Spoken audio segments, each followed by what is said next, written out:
8 minutos está con nosotros. ¿Quién mi querida Ya está con nosotros Rocío el González? señor abogado don Edgar Frías. Edgar Él Frías de es Alfaro Vive Carajo. analista político, viene a contarnos varias cosas No, él es porque dirigente político. dirigente político, ya él está haciendo maniobras para las próximas elecciones. Maniobras, porque están preparándose. Maniobras políticas, sí. A ver, Edgar, Sí.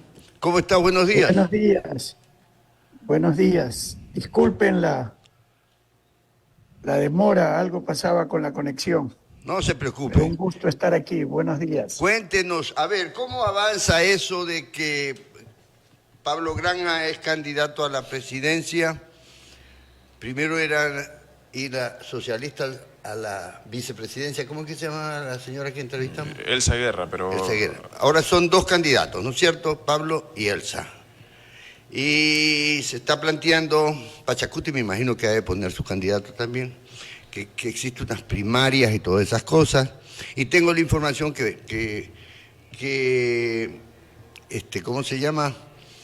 El abogado Pedro Granja. Pedro Granja. Granja ha dicho que él no quiere ser candidato a la presidencia de la República, sino asambleísta del Parlamento andino. Bueno, es normal este cruce de información, malas informaciones, inventos y tantas cosas en las previas políticas, ¿no es cierto? Cuéntenos Así es.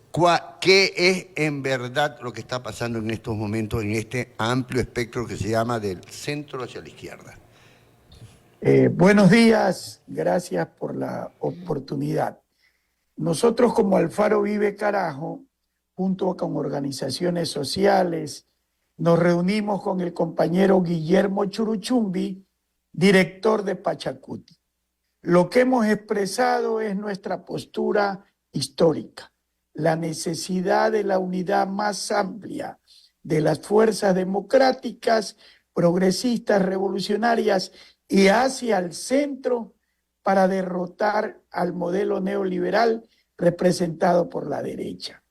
En esa perspectiva, nos invitaron a participar, hicimos parte del evento que hubo el sábado reciente en un coliseo en Guayaquil, en el River Oeste, en el que participó también Pedro Granja. En esa reunión ratificó, con la presencia de Leonidas Issa, la postura que estamos señalando y que es coincidente. O nos unimos o nos derrotan. Esa es un poco la línea concreta. Y en ese sentido, entiendo, yo no puedo hablar a nombre de Pedro, somos amigos, pero nada más que eso. Él toma sus decisiones, obviamente, en el sentido de que él era o es precandidato presidencial por el Partido Socialista. Hasta ahí lo que podría comunicar, estimados amigos. Edgar, ¿y cómo ves que pueda caminar del centro hacia la izquierda?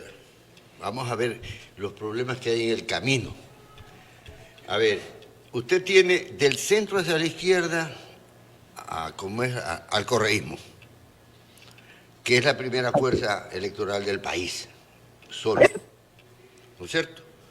Pero hay sectores ahí del centro hacia la izquierda que no quieren saber nada del correísmo, como es el Partido Socialista, ¿no es cierto?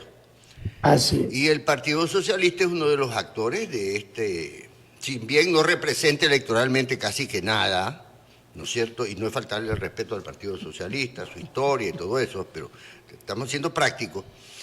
Si bien no representa, no es menos cierto de que tiene un grupo intelectual muy importante, muy respetable, etcétera, etcétera, y que impulsan candidaturas. ¿Cómo garantizar que pueda sumarse correísmo, Pachacuti, Partido Socialista, Alfaro Vive y tantas organizaciones que quisieran participar de por medio? Hay otra corriente que dice que no, dentro del centro hacia la izquierda, no tiene que participar el correísmo porque eso es populismo. ¿Cómo ve Alfaro Vive, carajo, las cosas? Sí, es un tema bien complejo.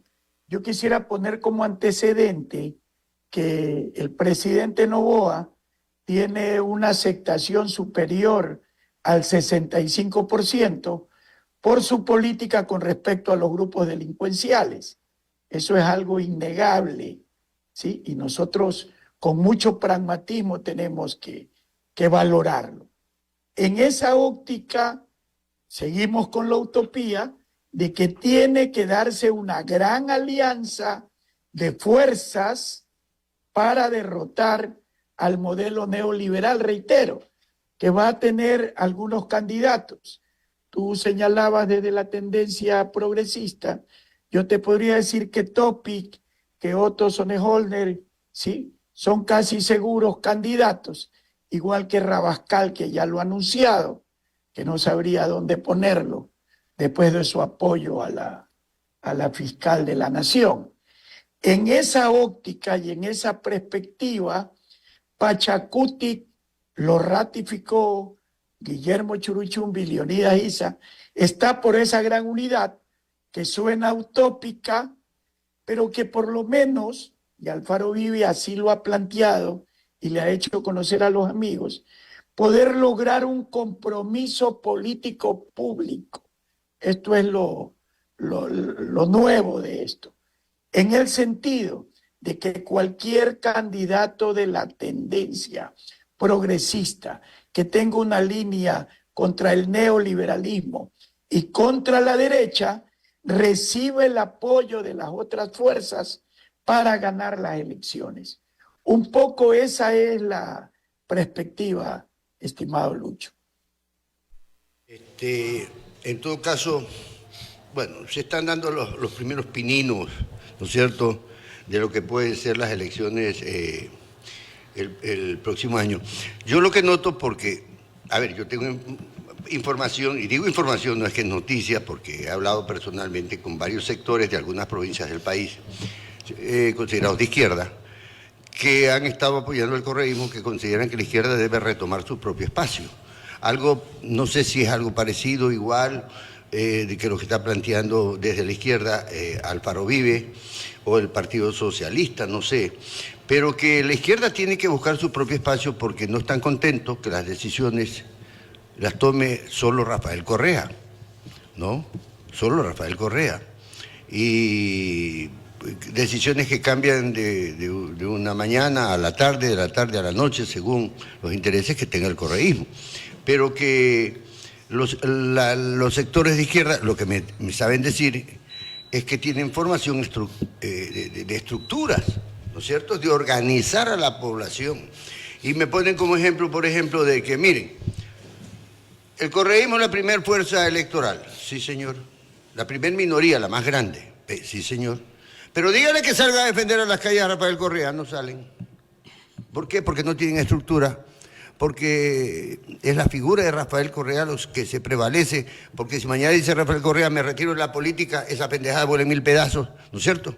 Porque no hay una dirección ideológica, no hay una propuesta política que la podamos estudiar, que se la pueda discutir, me dicen. Entonces, hay sectores en todo el país que se están abriendo, buscando crearse un espacio y que más o menos coincide con lo que está pasando en estos momentos a través de Granja o los socialistas, Alfaro Vive, etcétera, etcétera. No sé si usted tenga esa percepción o haya tenido contacto con personajes de la política del resto del país. Sí, los compañeros del Partido Comunista del Ecuador coinciden con una línea amplia. Nos parece que la CONAIE es la fuerza organizativa más importante, aunque electoralmente el peso de Pachacuti decayó en la última elección, siguen siendo una fuerza que hay que valorar y respetar como a todas las fuerzas. Pero básicamente la crítica que hacen estos sectores que tú nombras, crítica con la que coincidimos, es que el país necesita una amplia unidad alrededor de un programa y una propuesta. Eso es totalmente válido. Y probablemente en la primera vuelta va a ser muy difícil, pero muy difícil, lograr un candidato único de la tendencia. Casi imposible. Sin embargo, esta utopía que estamos planteando como alfaristas, creemos que le hace bien al país. ¿Cuál es esa? La necesidad de esa unidad para juntos en la segunda vuelta derrotar a la derecha. Recordemos la corresponsabilidad de Pachacuti en el llamado apoyo inicialmente a los acuerdos con Moreno, cuando a través del Consejo de Participación Ciudadana y de descorraizar el país, como decían, nos llevaron a esta superestructura jurídica de la que aún somos víctimas. Igual, cuando Yacu Pérez, que ganó realmente la elección, no sé qué tipo de negociación oscura se dio con Guillermo Lasso, llamaron al voto ideológico que solo sirvió para que gane la derecha. Ese tipo de acontecimientos no deben pasar ahora, no porque se trate de personas, no se trata de Luisa, de Andrés, ni de cualquier nombre que aparezca, se trata del país. Hay que derrotar, reitero, a ese modelo neoliberal. Esa es un poco la postura, estimado Lucho. Que esa en verdad sea la postura, porque la postura ha sido simplemente, ¿cómo es? No dejar participar a Rafael Correa en las elecciones, combatir el correísmo, declararlo un odio sin nombre y desviándose de lo que usted acaba de plantear, que es enfrentar el neoliberalismo. Así es. Enfrentar el neoliberalismo aquí en el Ecuador. Y que ha tomado fuerza definitivamente, precisamente porque se cayó en la trampa del odio, incluido Pachacuti. Cayeron en esa trampa del odio por ciertos intereses creados alrededor de ellos. Bien, ¿cuál es el siguiente paso, Edgar? Bueno, evidenciar ante la sociedad lo que significa el neoliberalismo. Y quería señalar algunas cifras. Más de 6.000 millones de dólares han sido condonados a grupos empresariales nacionales y extranjeros en los gobiernos de Moreno, de Lasso y ahora de Noboa. ¿Cuál es la cantaleta o la farsa de estos grupos? Que hay que incentivar la producción del país y hay que atraer a la inversión extranjera. Según economistas de reconocida solvencia, como Pablo Dávalos o como Wilma Salgado, la inversión extranjera el 2023 no superó los 750 millones de dólares, a diferencia de los dineros de las remesas de los migrantes, que superaron los 4.500 millones de dólares. ¿Qué quiero evidenciar con estas cifras? Que se gobierna para las élites y se condena al pueblo a una situación de mayor crisis. La propia subida del IVA en 3 puntos va a afectar, y de hecho ya está afectando, a los sectores populares. Son ese tipo de políticas las que hay que combatir. Y obviamente, en eso conversábamos hace tiempo que nos diste oportunidad en tu medio de comunicación, esta juventud que bordea alrededor de 4 millones, que más bien termina votando por algo nuevo, sin una definición ideológica y sin una conciencia política de lo que está pasando. La gran campaña que hay que levantar es para evidenciar que esa política neoliberal que la impulsa hoy el presidente Noboa solo va a agravar la crisis y que nosotros tenemos que atrevernos a proponer una opción renovadora de cambio, de democracia, de participación, de cambio radical de ese modelo económico. Debemos poner sobre la mesa con mucha más radicalidad, como dice el ideólogo García Linera en El Boliviano, en términos de cambios estructurales. Debemos levantar la bandera de la revolución agraria, de la democratización del crédito. No es posible que un país dolarizado reciba créditos, hablo del pueblo, del 12-15%. No es posible que grupos, en este caso de comunicación, las transnacionales de la comunicación, sigan enriqueciéndose y no aporten al desarrollo nacional. No es posible que el SOTE, que debería pasar ya a manos del Estado, siga en manos privadas con una serie de trampas jurídicas.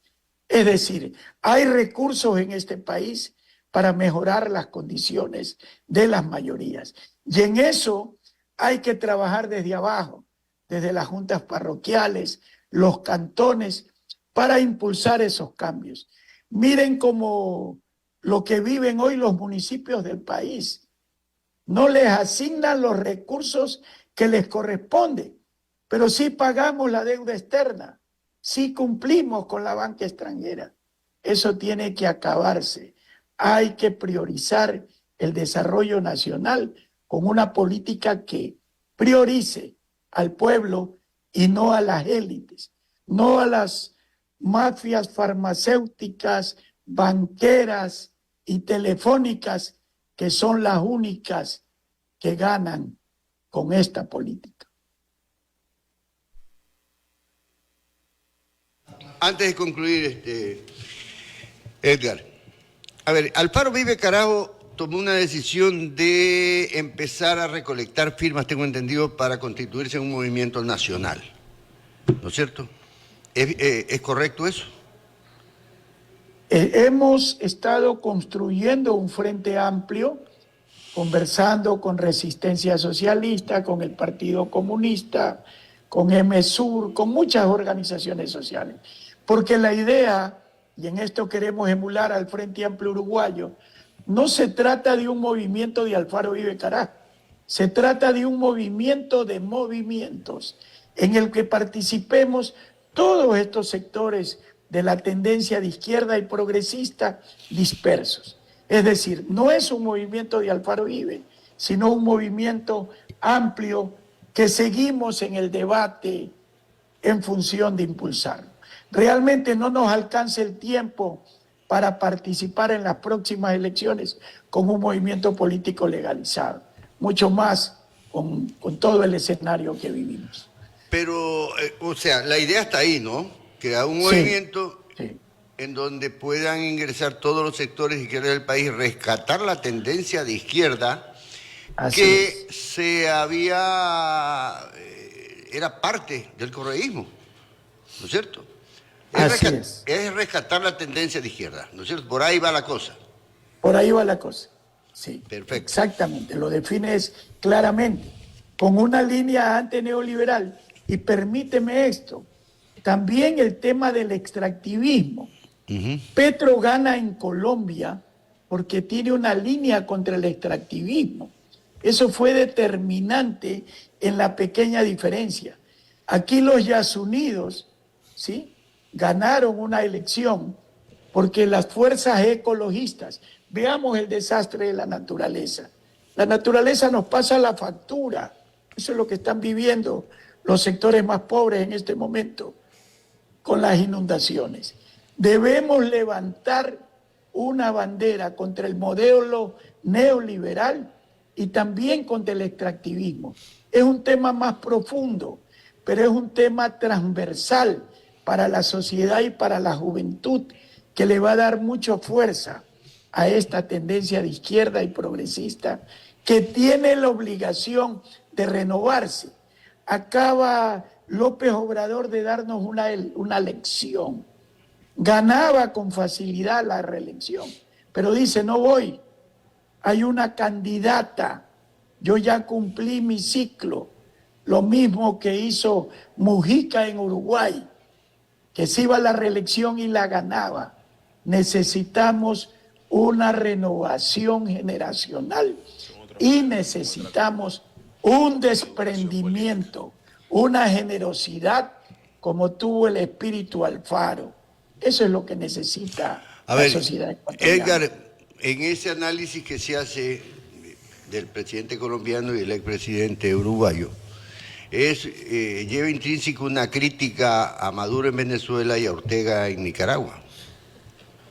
Sí, sí. Yo lo de el tema de Maduro es entendible por la situación que vive Venezuela, ¿no? Acuérdate que más del 90% de los recursos, ¿sí?, del gobierno venezolano fueron asaltados y robados por el imperialismo norteamericano. Tanto así que por una necesidad geopolítica del petróleo venezolano, a 5 días de las refinerías gringas, la situación venezolana empieza a mejorar. Pero obviamente nuestra postura revolucionaria es auténticamente democrática, totalmente democrática. Muchas gracias, hemos conversado bastante y sustancioso. En todo caso volveremos a conversar en el transcurso de los días porque ya empezó esta carrera de ver quiénes son los candidatos, si van a ir del centro, de la izquierda, de la derecha, en fin, esto recién empieza. Edgar, muchas gracias. Muchas gracias a ustedes y que no perdamos la ilusión y el sueño de derrotar ese modelo neoliberal que le hace mucho daño al país. Buenos días. Bien, ahí estuvo Edgar Fría, él es director nacional de Alfaro Vive Carajo.